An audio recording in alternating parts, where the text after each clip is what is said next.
Olá pessoal, tudo bem com vocês? Tudo tranquilo, tudo na paz? Professor Rafael Oliveira, capítulo 1, né? Vamos para a aula de dinâmica e aula 2 do capítulo 1, tá? E no final, vou passar para os senhores a atividade evolutiva, tá? Nós estudamos a parte da cinemática, né? A cinemática compreende seus movimentos, sem considerar suas causas, né? Que inclusive é o movimento uniforme, onde tem velocidade constante, e o movimento uniformemente variado, que também é o que? Aceleração constante e uma força constante atuando. Nós vamos estudar nessa parte da dinâmica, onde o movimento é considerado suas causas. Por que as coisas acontecem? Se tem força, não tem, se o corpo está em inércia. Inclusive, né, vai ser destacado as leis de Newton, né, que são basicamente 3. Nós temos a primeira lei, a lei da inércia, a segunda lei do princípio fundamental da dinâmica e a terceira lei que todo mundo conhece, ação e reação, correto? Mas aqui nós vamos desmontar, nós vamos conversar. E eu passei para os senhores aqui, né, um exercício resolvido, tá, para ter uma base, exercício complementar, que vai ajudá-los na atividade evolutiva. É claro que não são as mesmas questões, mas vai dar uma ideia boa com a junção da videoaula que os senhores precisam assistir, tá? Eu coloquei aqui, tá, um vocabulário aqui para poder facilitar a nossa compreensão, tá? É dinâmica, que estuda os movimentos e suas causas. Nós temos o conceito força, a interação entre dois corpos, e o corpo, porção limitada da matéria. Interação é quando existe o quê? Uma conexão entre dois corpos. Eu, professor, e os senhores alunos. Quando existe uma interação eu com vocês, vai existir aula. Eu sem alunos ou senhores sem professor, não vai existir aula. Então tem que ter o quê? Ter dois corpos. Uma partida de futebol, para poder existir uma força, tem que ter o quê? Dois times interagindo entre si. E assim sucessivamente. Beleza? Então, nós vamos para a primeira lei de Newton. Aqui eu coloquei a seguinte situação, né? Vamos supor que a gente pega o 422, né? Pega aquele ônibus que está tomando para o colégio. Aí, do nada, o motorista está distraído, né? Ele resolve pisar no freio. O que vai acontecer com o nosso corpo? Nós vamos ser o quê? Projetado para frente. Às vezes pegamos o metrô, seja de qual sentido, de repente vem da Central ou vem do Jardim Oceânico, e precisa daquela freada por questões de sinalização. O que acontece? Também nosso corpo vai ser projetado para onde? Para frente. Porque nosso corpo tende a acompanhar o movimento, tanto do ônibus quanto do metrô, o que é o caso. E quando o ônibus e o metrô arranca, o que acontece? O nosso corpo vai para trás, porque também tende a manter, certo? Então eu coloquei a seguinte situação aqui. Imagine que se você pega o ônibus e de repente dá aquela freada, o que vai acontecer? O nosso corpo vai ser projetado para frente, acompanhando o movimento, isso é inércia. Por definição, é resistência natural de um corpo material em mudar sua condição mecânica. Então nós descrevemos a situação de inércia. A inércia pode ser o quê? Quando tem velocidade constante ou você está em repouso. Vamos supor, eu sento para poder ver a videoaula. Se eu não fizer nenhuma força, o que vai acontecer? Eu vou ficar sentado o tempo todo. E vamos supor que o nosso irmão, o nosso primo, nos puxe depois que acabar a videoaula.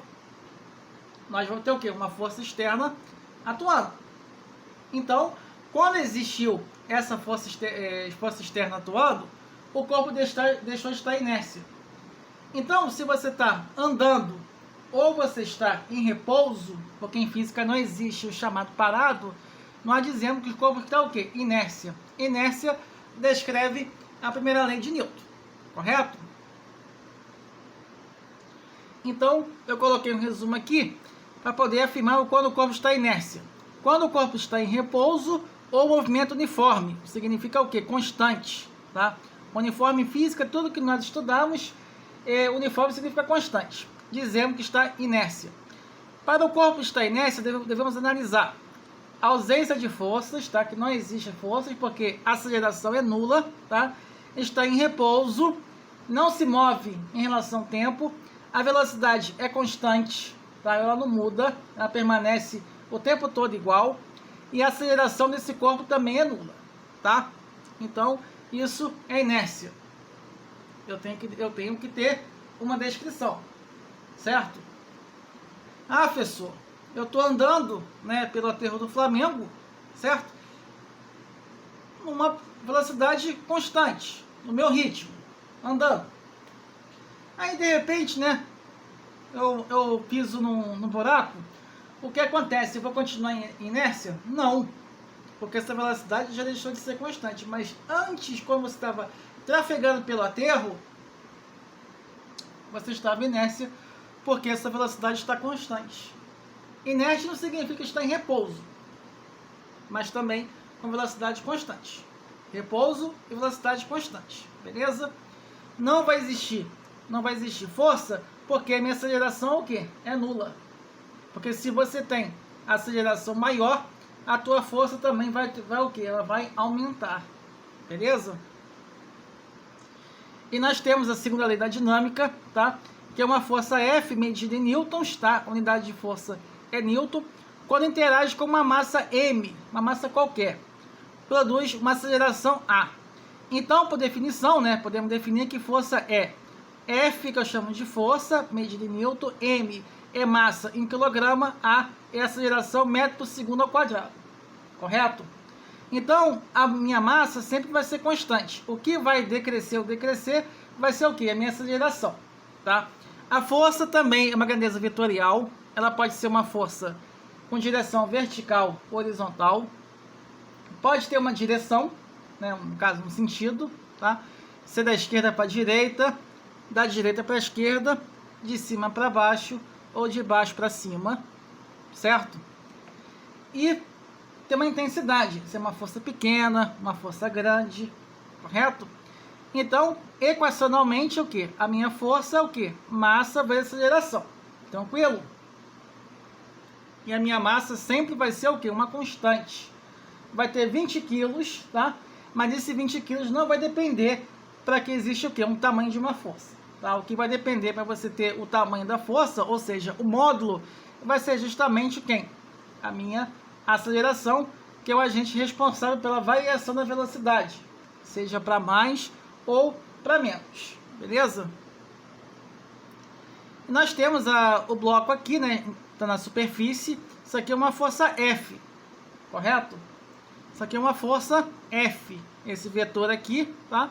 E também vai ter uma força de contato, porque essa força aqui também interage com a superfície e é algo que mantém sempre para baixo, que nós chamamos de força-peso, correto? Então, a terceira lei de Newton, que toda ação tem uma reação de igual, de mesma intensidade, mas de sentido contrário. Então, toda ação existe uma reação, certo? Se esse rapaz aplicou essa força para cá, a parede vai reagir com o mesmo módulo, que nesse caso aqui é uma força menos F, tá? Mas o sentido vai ser contrário. Ao mesmo tempo que eu empurro a parede vai me empurrar, correto? Supondo que eu empurre 50 newtons, então a parede vai reagir 50 newtons para esse sentido para cá, correto? Porque a minha força está para lá, beleza? Então, a terceira lei de Newton fala que toda ação tem uma reação de mesma intensidade, mas de sentido contrário. Uma luta de boxe, por exemplo, quando o lutador acaba dando soco no seu oponente, o que vai acontecer? O rosto vai reagir, vai ficar com hematoma, porque à medida que o lutador de boxe deu soco, o rosto vai reagir com a mesma proporção, a mesma intensidade, correto? Então, essas são as três leis de Newton, tá? Primeira lei, a lei da inércia. Também é importante destacar nessa lei da inércia a questão do airbag, né? Quando você bate, né, existe uma colisão, né? Como nós tendemos, né, manter a velocidade do automóvel, do caminhão, do que for, nós somos projetados para frente. Então, abre aquele airbag e nós somos salvos, assim como do cinto de segurança. Também bem importante, né? E também não escapamos do hematoma, mas pelo menos nós sobrevivemos, ou a chance de sobreviver é muito mais quando nós não usamos o centro de segurança. A segunda lei de Newton é o princípio fundamental da dinâmica. Então, que se resume o quê? Que quando você aplica uma força numa massa, ele vai produzir o quê? Uma aceleração. Então, a aceleração aplicada ao bloco, ela está associada ao quê? À força. E a aceleração da massa está associada ao quê? Uma força. Correto? Então, quando F é aplicado num bloco M de massa qualquer, ela vai produzir o quê? Aceleração. E quando o bloco M tem uma aceleração A, ou seja, qualquer, ela vai ter o quê? Uma força. E por final, vai ser a terceira lei de Newton, né? Tudo que você faz volta de mesma intensidade, certo? Como velho ditado, quando nós falamos, também nós ouvimos, proporcionalmente, tá? Quando nós empurramos, somos empurrados. Inclusive, ilustra aqui esse rapaz aqui empurrando com uma força F e a parede está reagindo com a força menos F. Correto? Então, pessoal, nós vamos continuando, que é a aplicação da lei de Newton. E agora vamos estudar a parte das forças atuantes, né? Reconhecer que é uma força normal, que é uma força peso, uma força de reação. E lembrá-los, né, para os senhores não fazerem besteira, tá? Nem aqui, nem no vestibular, nem quando estiverem na faculdade e nem cair em famosa pegadinha, tá? Já vou dizer daqui a pouco. Então, nós temos uma caixa, está numa superfície horizontal, certo? Você vai ter uma força que interage com a gravidade, que a gente chama de força-peso, e você tem essa caixa, que ela interage o quê? Com a superfície, que nós chamamos de força normal, tá certo? Quando você empurra essa caixa aqui, ela vai reagir, certo? Esse FBA é o que? A força de B que exerce em A, certo? E aqui, essa força F, tá? Isso é uma força em A que vai interagir o que? Com a força de B, porque essa caixa aqui vai andar para cá, beleza?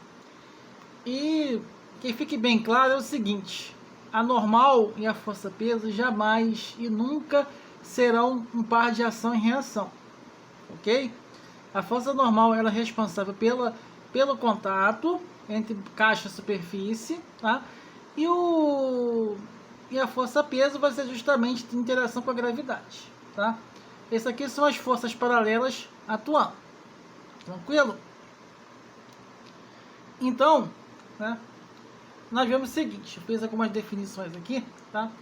Que de acordo com a figura temos uma força B, uma força contrária FPA, uma força contrária F medida em newtons, tá? A força normal que é responsável pelo contato. Então, por exemplo, se você coloca o mouse em cima da mesa, o que vai ser o contato? O mouse e a mesa, certo? Mas o mouse, o que mantém ele justamente tendência para baixo, é justamente a interação com a força-peso, correto? Sempre vai estar para baixo. Então, a força normal N, que é responsável pelo contato. A força-peso é a força que interage com a gravidade, é dada pela relação P, que é a força-peso, M, que é de massa, vezes a aceleração da gravidade, que é G, onde G é a aceleração da gravidade, que nesse caso, a aceleração da gravidade é um valor medido de 10 metros por segundo ao quadrado. Tudo bem? Então, aqui são exercícios complementares, tá? E no final, eu vou explicar como é que vai ser a D, tá? Eu coloquei o exercício no nível da D, tá? Mas não são as mesmas questões, tá? E vocês precisam assistir a aula, né? Quando se corre com fato, né? E aprender esses exercícios. O primeiro exercício pode parecer com uma coisa parecida, mas tem que tomar cuidado com a questão da posição dos números. É só colocar na posição adequada e vocês vão conseguir fazer, tá? Eu sei que vocês são bons, são tranquilos, tá? E vamos seguir. Quando vamos na farmácia medir nosso peso, essa afirmação está correta, ou seja, aquela balança, então não está, tá? Não está. E nesse caso nós medimos aqui a massa, 40 quilos, 60 quilos, 102 quilos, por aí vai. A questão 2. Um bloco de massa de 10 kg está em queda livre em um local onde a aceleração da gravidade vale 9,8 metros por segundo. Esse valor aqui de G, geralmente é 10 metros por segundo ao quadrado, tá? Mas o problema deu 9,8. Ele quer o quê? Calcular o peso. Então você vai pegar esse valor aqui da massa, vai multiplicar por esse cara aqui, que você vai achar o valor do peso. Beleza? Então, o peso vai ser o quê? A massa vezes a gravidade. Então, vai ser 10 vezes 9,8, que o peso é igual a 98 newtons. Tudo bem? A questão 3. Sobre uma superfície plana, horizontal e sem atrito, encontra-se apoiado um corpo de massa 2 kg, sujeito à ação de forças. Tá? As intensidades são 3 e 4 newtons. Mas é o seguinte, eu coloquei as forças como 3 e 4 fosse perpendicular. Uma está no eixo X, outra no eixo Y. Então, basicamente, para poder fazer esse exercício, eu tenho que achar o quê? Minha força resultante. Depois eu vou aplicar o quê? A força igual massa vezes aceleração, como nós conhecemos. Certo? Então, eu coloquei aqui. Você tem um eixo aqui, tá? Você tem 4 e você tem o quê? O 3 aqui. Uma vertical, outra horizontal. Como a força precisa de uma direção em sentido, você não pode simplesmente somar nem 3 com 4, porque vai dar 7. É lógico, fazendo algebricamente está certo. Mas como se trata de uma grandeza vetorial, vai existir o quê? Uma força resultante entre 3 e 4. Certo? Então, como é que fazemos aqui? Primeiro calculamos a força resultante, né, que F é igual a 3 ao quadrado mais 4 ao quadrado, né? 3 ao quadrado mais 9, 4 ao quadrado é 16, 9 mais 16, raiz de 25 é igual a quê? 5 newtons. Então, aplicamos a relação entre força igual massa vezes aceleração. Quanto é que vale a força? 5, a massa vale 2. Se eu dividir 5 por 2, dá o quê? 2,5 metros por segundo. Beleza? Então, não tem problema. Beleza, né? Questão 4. Isso aqui é uma questão mais polêmica, uma questão um pouco meio difícil, tá? Se vocês encontrarem isso na lista, tem que prestar atenção, né? Como é que foi feita essa questão, tá? Para vocês verem a posição. Mas no final, eu vou dizer o caminho mais fácil, tá? Mas o professor, ele quer resolução integralmente, desde o começo, tá? Então, vamos lá. Um corpo de massa 100 kg está se movendo na direção vertical, ou seja, para cima, tá? Puxado por uma corda inextensível, tá? Só vocês imaginarem, quando você tem aquelas obras, o que acontece? Tem o pessoal que coloca o andaime, né? Então, quando faz obras de prédio, né? De segundo, terceiro, quarto andares, e a pessoa precisa de uma corda para poder puxar massa, certo? Imagine que estão puxando aqui o balde para cima, certo? Então, quando eu falo de inextensível, dimensões desprezíveis, tá? Quando o corpo tem aceleração para cima, já está se movendo para cima, tá? De 3 metros por segundo ao quadrado, a intensidade da força de tração na corda é metade daquela que ela suporta, correto? Sem se romper. Sendo 10 metros por segundo, a aceleração que fará a corda se romper o que significa tração, né? Quando você amarra uma linha nem de pipa, né, numa pedra, você faz o que? A famosa marinha, né? Mas se você coloca uma linha de costura na mesma pedra, se você não amarrar bem, não vai dar tração. Isto o que? Vai arrebentar, certo? Quando nós vamos para o playground brincar, também para poder segurar o balanço precisa de um quê? Uma corrente que segure o banco, porque também senão não dá certo, correto? Então nesse caso é o seguinte, então, isso aqui é a corda, a tração e o peso. Como está subindo, a minha tração vai ser maior do que o peso, então vai ser a minha tração menos o peso é igual massa vezes aceleração, correto? Então esse M aqui vai ficar o quê? Massa, aceleração mais o peso, correto? Então vai ser o que? A massa vezes aceleração, que nesse caso a minha tração é o que? T sobre 2, porque ela é metade que ela suporta, tá certo? Menos o peso, tá? esse cara passou para cá e esse cara passou para cá, tá certo? Se os caras estavam diminuindo, trocou o sinal, vai ficar massa vezes aceleração, mais o peso, a metade da atração, que é igual a massa, que é a aceleração da gravidade, mais G, tá? Porque M aparece aqui, outra aparece aqui. Então, a minha atração ficou 2m A mais G. Isso aqui é aceleração, isso aqui é minha gravidade, tá? Eu coloquei aqui, uma observação aqui, tá? Que a atração que a corda suporta sem romper é um valor de T qualquer, e T sobre 2 é a metade dessa atração, como foi informado e enunciado, tá certo? Então, se tiver uma questão desse tipo aqui, tem que colocar esse raciocínio começando aqui, tá certo? E só falar para mim que como a corda sobe, então vai ser a atração menos o peso, certo? Então, a minha resultante é massa vezes aceleração, que é igual a atração, que nós achamos, menos o peso. E a atração no slide anterior é o que? 2m, que é A mais G, correto? Então, vai ser massa vezes aceleração, que é igual a 2m, que é A mais G, menos mg. Então, massa vezes aceleração, que é m, que multiplica 2A mais 2G por menos G, tá? Isso menos isso dá G, porque isso aqui é positivo, é maior do que isso aqui é negativo. Então, MA, M2A com mais G. Então, para você achar a aceleração, tem que fazer isso aqui, que a aceleração é igual a 2 vezes A mais G. Aí você só vai substituir no enunciado que vai dar o valor da aceleração, o valor da gravidade, e vai achar esse valor para mim aqui, correto? Quando isso acontecer, você tem que colocar essa solução aqui desde o começo, passo a passo, até chegar isso aqui e vai substituir o valor que é anunciado, o valor de A e o valor de G. O G sempre vai ser 10 e a aceleração vai ser dado o problema, tá? Então, o valor do problema de A vale 3, que é 6 mais 10, que é igual a minha aceleração, que é 16 metros por segundo ao quadrado. Então, concluímos